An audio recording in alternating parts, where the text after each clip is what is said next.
Today on Here's the Truth with Georgia Fort. I just want justice and I want answers. Horrific images of a drowning victim sparked protests across the Twin Cities. Coming up, what we know from the recently released body cam footage. And the Ramsey County Attorney's Office is reviewing the work of a corrupt medical examiner. That wasn't our intention to be misleading. Plus, a local civil rights attorney is using her new book to inspire the next generation of freedom fighters. Here's the Truth starts right now.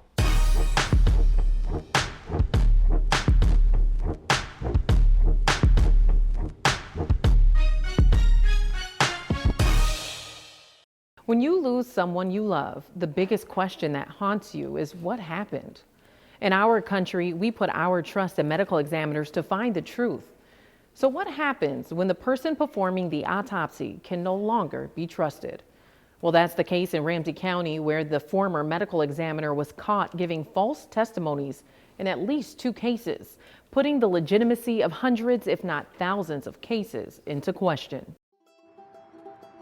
This is where disgraced medical examiner Dr. Michael McGee performed autopsies from 1985 to 2019. Based upon that, and upon the recommendation of my attorney, we felt like we had to review all of our convictions in which we would have relied upon his testimony in some ways. Ramsey County Attorney John Choi made the decision after a federal judge issued a 200-page order determining that Dr. McGee's work was misleading and inaccurate. I'm just curious, if someone has this track record where their integrity is at question, why not review all the cases? We are reviewing all the cases. All the cases with convictions? Yeah, with convictions, that's right. Right. During the time McGee was a medical examiner, he performed thousands of autopsies. Of those, Choi's only leading a review of 216, leaving many wondering about the integrity of the cases Choi's not reviewing. The public deserves to know that all the cases are not being reviewed. That wasn't our intention to be misleading. I'm doing it because I believe the public deserves that review, right? And so the first person that could do that is the current medical examiner in that office, right? Although Choi's review is only focused on cases that led to convictions, his office did a general call out for people to email them cases that may have been mishandled by Dr. McGee. There are so many red flags with this case. Korea Taylor did just that, hoping to get answers about her son's death, which she says was ruled a suicide by Dr. McGee. Relook at these autopsies. Her son Ralph Bell had multiple stab wounds to his abdomen, chest, and wrists. A person could never do that to themselves. The knife investigators say Ralph killed himself with was found in his pocket. It was so many questions that I asked this medical examiner, and he didn't have answers for. And neither does Korea, since suicide cases do not fall within the scope of Choi's review. On the Ramsey County Attorney's website, it says if you have a case that you think should be reviewed, send us an email. We did update the website to make it really clear that that's what our review's about, to make sure that those convictions have integrity. So, but what do you say to those families when it didn't say that? Yeah, well, the intention there was we wanted people to contact our office about the convictions. And so if, we put some false hope in people, that's regrettable. If you're handling the review and you're doing a call out for cases that were mishandled, how do you create a pipeline and streamline that for the family so that they're not just kind of left astray with no pathway to actually have their case reviewed? That's a really good point. I don't necessarily have the jurisdiction under law to tell the medical examiner what to do. I think that someone could credibly make that case, but I can't make that happen. Who does have the authority? Ultimately, the Board of Commissioners and then also the county manager. The Board of Commissioners declined our interview request and sent a generic statement that reads, Ramsey County is awaiting review details from the Ramsey County Attorney's Office of cases involving Dr. McGee to determine any potential next steps. I know for a fact that that's going to lead to further inquiries into other potential things. I couldn't imagine that it wouldn't. But until then, This was his birthday. families concerned about mishandled autopsies that did not result in a conviction are left to wait. You know, maybe reopen his case, reinvestigate his case. His kids deserve it. His sister's in Providence. I deserve it. No, we deserve that. I spent more than a year reviewing case files, talking to Rel's family, and attempting to interview investigators, all to find out what really happened to Ralph Bell. You can listen to my 3-part audio series at georgiafort.com/Ralph Bell. Turning now to the latest on the investigation of Khalil Azad's death. He was a black male wearing dark clothing. Newly released body camera footage gives a glimpse of the high-speed chase which led to Khalil curbing the car he was driving. A vehicle that's 3 dash cams and 3 body cams were released, but none of the footage clearly shows Khalil. Instead, you see 2 passengers, his brother and an unidentified female. The footage is missing timestamps, audio, and has been blurred significantly. Time and time again, we watch this happen. We watch videos go blank. We watch videos get blurred out. We know that the videos are edited. It's time for the truth. This family deserves the truth. 2 days after police attempted to pull Khalil over, his body was found in Crystal Lake, leaving his family with concerns about how he got there. His death was ruled an accidental drowning by the Hennepin County Medical Examiner. I just want justice and I want answers because I don't want another family like mine to go through what we've been going through. His name! Khalil Azad! Say his name! Khalil Azad! Khalil's family, along with activists, are concerned that he may have been attacked by the canines that were used to find him, or worse. We'll find you, dog, we bite you. The Robbinsdale City Council discussed the footage just hours after the videos were released. There's been a huge demand for transparency in regards to the death of Khalil Azad. I think it's important that they get all camera footage and all written reports from Robbinsdale, Plymouth K-9 Unit, Hennepin County, and the State Patrol. Footage has only been released by Robbinsdale Police. The BCA is now investigating Khalil's cause of death following weeks of community pressure for transparency and an independent review. Khalil was over-policed. There was multiple agencies, there was helicopters, there was multiple K-9 units, there was officers on standby around the perimeter for one man. Although Khalil died in July, his case gained attention this past week after horrifying autopsy images of his disfigured face and body were posted online. This is a developing story, and we will continue to bring you updates here and online at georgiafort.com.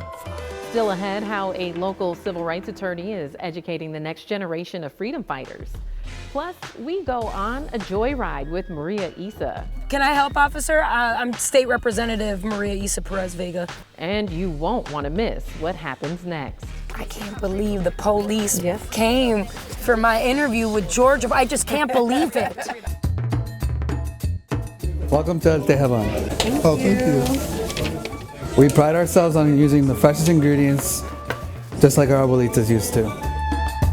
From our signature birria tacos to our fresh guacamole, there's something for everyone at El Tejaban. And don't forget to try our famous margaritas made from the freshest juices and best tequilas.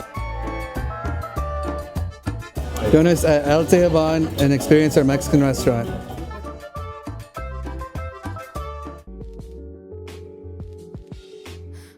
Are you not confident in your smile? Well, we have a plan for you. Here at Code White Teeth Whitening, we are here to help you reach your smile goals. We're offering up to 70% off your commitment. Now that's something to smile about.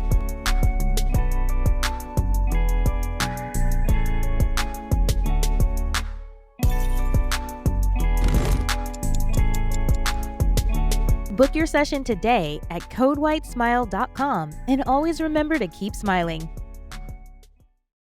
Art is impactful, ready to get in the best shape of your life? At Sir Boxing Club, we started offer showcasing our art together in that 2018. push you to your limits and help you reach your fitness goals. Our gym is equipped with state-of-the-art equipment and a family atmosphere. More than Experienced trainers will guide you every step of the way, whether you're a beginner or a seasoned fighter. Come join us today and start your journey towards a stronger, healthier you.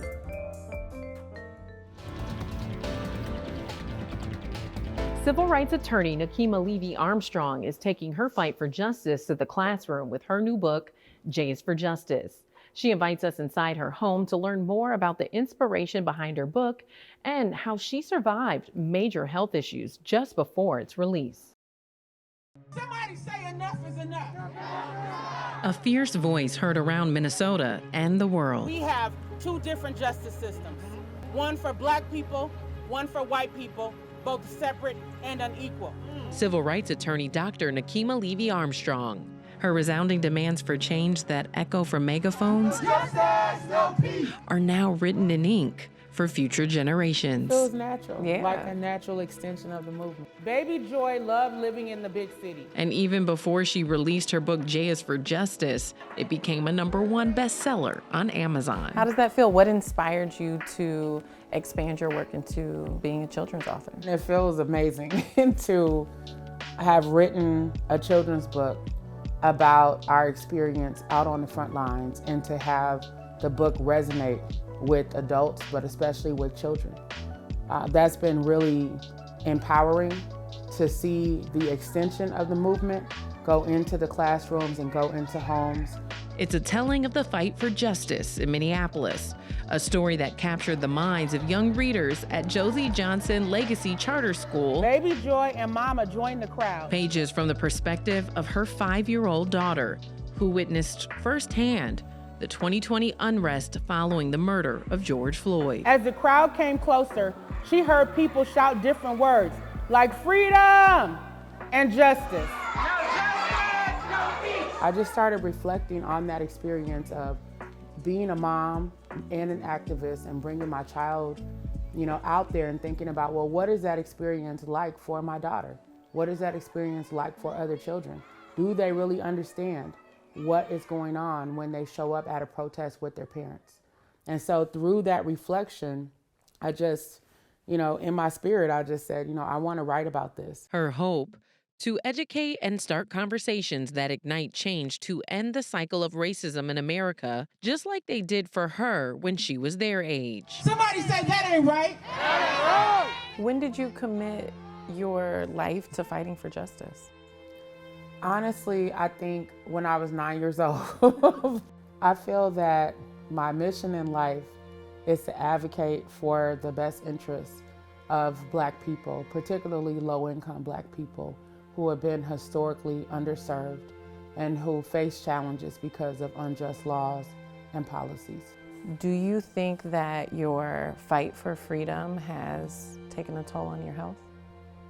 It's very possible that it has, for sure. A routine eye exam last September led to doctors finding a brain tumor that had been affecting her vision. I know that when I am in the midst of protesting, demonstrating, I can be like a machine, in terms of the intensity and the consistency and the perseverance. My mind just keeps going.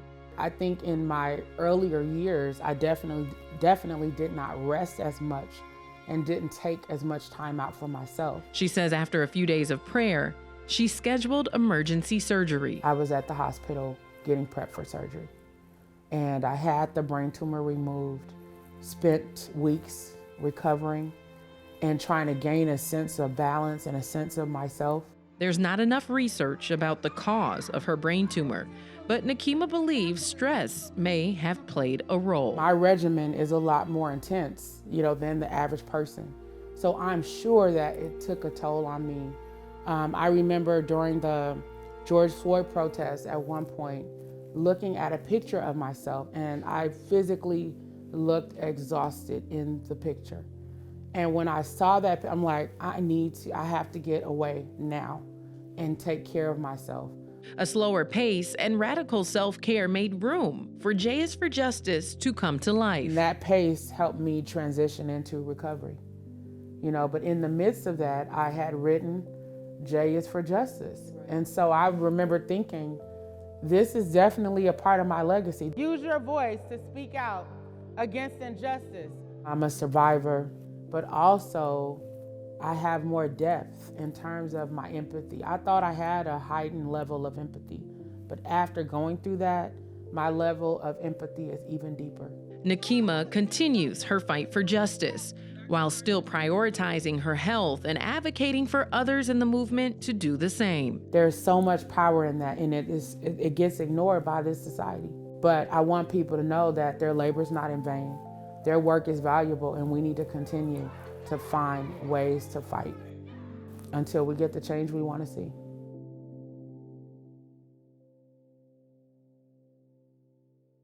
And still to come, how Maria Issa is disrupting the status quo at the state capitol.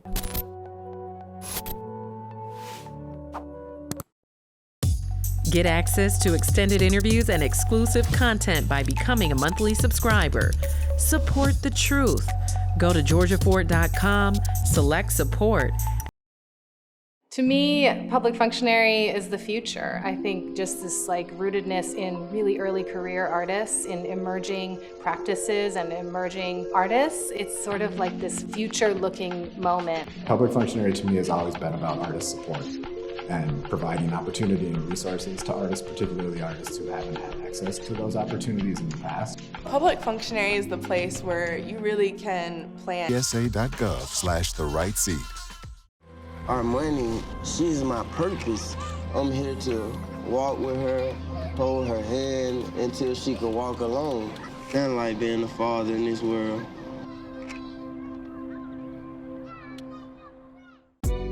Kobe Co creates the scents and sounds for restorative self-care. From burned out to calm and lit, we hand pour each soy-based candle and create a playlist to match. Because we believe self-care is a whole vibe. Light, listen, and vibe. Shop our products at lovekobeco.com. Today's Joyride is sponsored by Nail Partners. Representative Perez Vega has been putting in work as a freshman politician. She authored and passed the Driver's License for All bill and voted yes to end hair discrimination with the Crown Act. In this week's Joyride, Maria Issa spits bars as she continues to push for big change. We are headed to meet with Representative Perez Vega, better known to the Twin Cities music community as Maria Issa. I'm personally excited to be able to talk to her about the type of change that she plans to make. And in support of the decolonization of Puerto Rico. And what's her strategy? Because we know some of these conservative politicians are going to push back. Hey. Have you faced any pushback or some of maybe the conservative politicians like, oh my God, who's this rapper? Yeah, or folks like, are you gonna focus on policy? Are you gonna pay attention, or is this a popularity gain? And it's like, excuse me? This is, I did this one in Miami. I had to get out. You can feel it. I had to get, hello to the weekend. That makes sense because it gives you those summer vibes.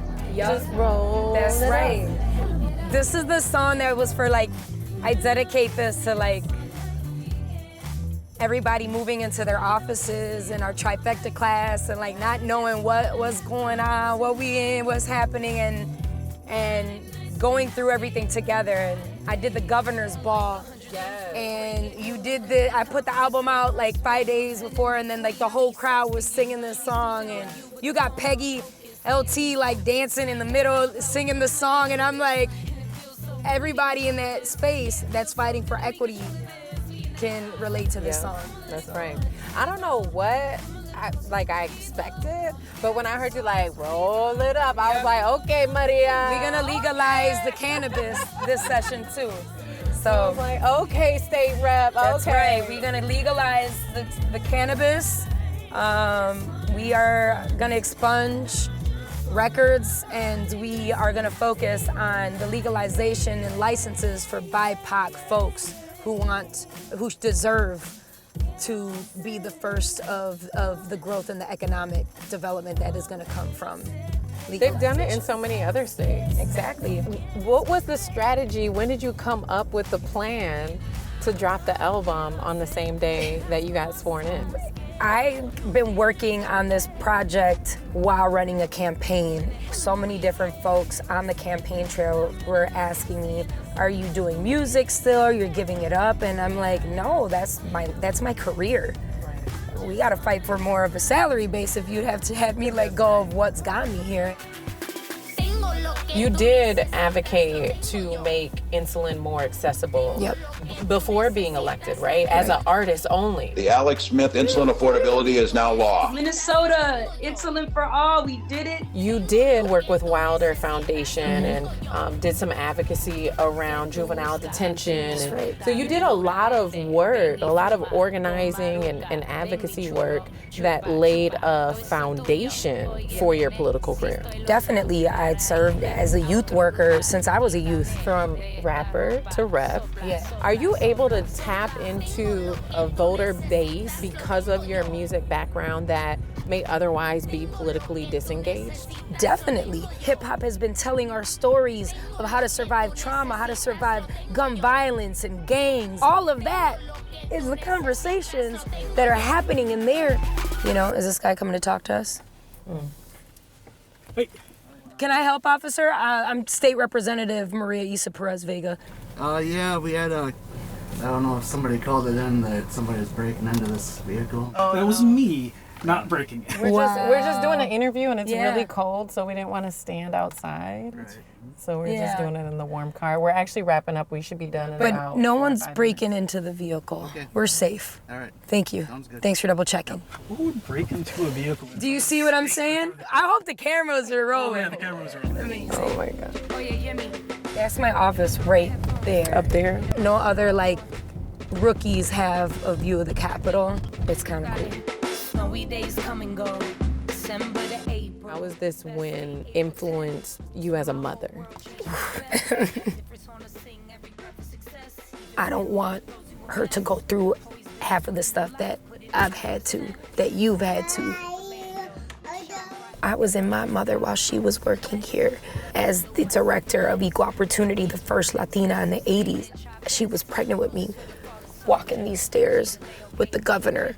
My grandmother came from Puerto Rico to New York and then to Minnesota and was very proud to be a voter, was very proud to be a Puerto Rican woman and knew the importance of her vote because her people on her island couldn't vote for the people who determine what happens on her island. So being a mom is what has been keeping me focused since a campaign. People are asking me, how do you love it? I absolutely love what I'm doing right now. I want a shift in these 2 years. I want a dramatic shift, not 1%, not half a cent, not 1 cent. I want to see what equity looks like building up in 2 years, not scraps. $17.6 billion. I want to see what's being put for our BIPOC communities in this entire state. Thank you. Yes. Thank you for everything. Likewise. I can't believe the police came for my interview with George. I just can't believe it. I really can't believe it. Hey, stop breaking into the cars, man.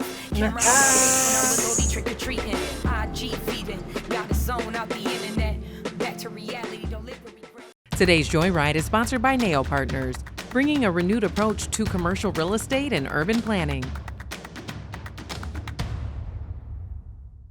Thanks so much for watching Here's the Truth.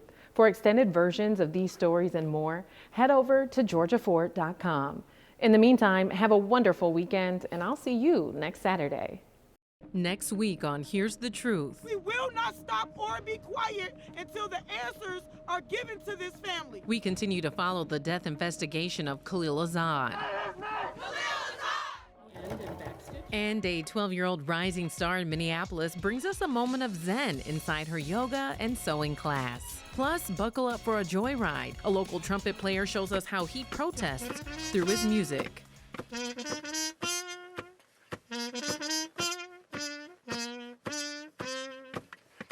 Watch Here's the Truth with Georgia Fort Saturday, March 18th at 11 a.m.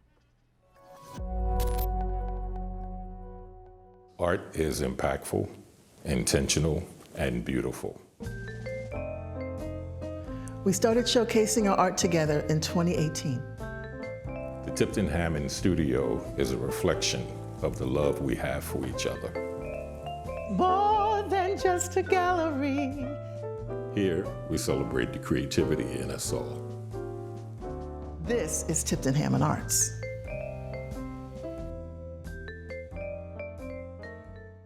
Black-owned businesses are vital for our community and our economy. Black Business Enterprises serves as an educational and resource hub for Black-owned businesses all around the country. We have grants available, one-on-one consulting, seminars on finances, how to manage their businesses, QuickBooks. I want people to understand that they're superheroes. They can do it all. They can, period. To learn more, visit blackbusinessenterprises.org.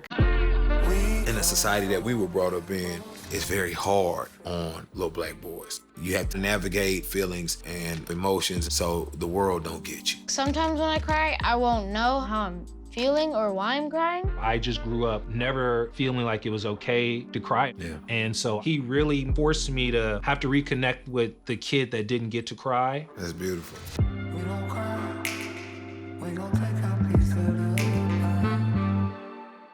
To me, public functionary is the future. I think just this like rootedness in really early career artists, in emerging practices and emerging artists, it's sort of like this future-looking moment. Public functionary to me has always been about artist support and providing opportunity and resources to artists, particularly artists who haven't had access to those opportunities in the past. Public functionary is the place where you really can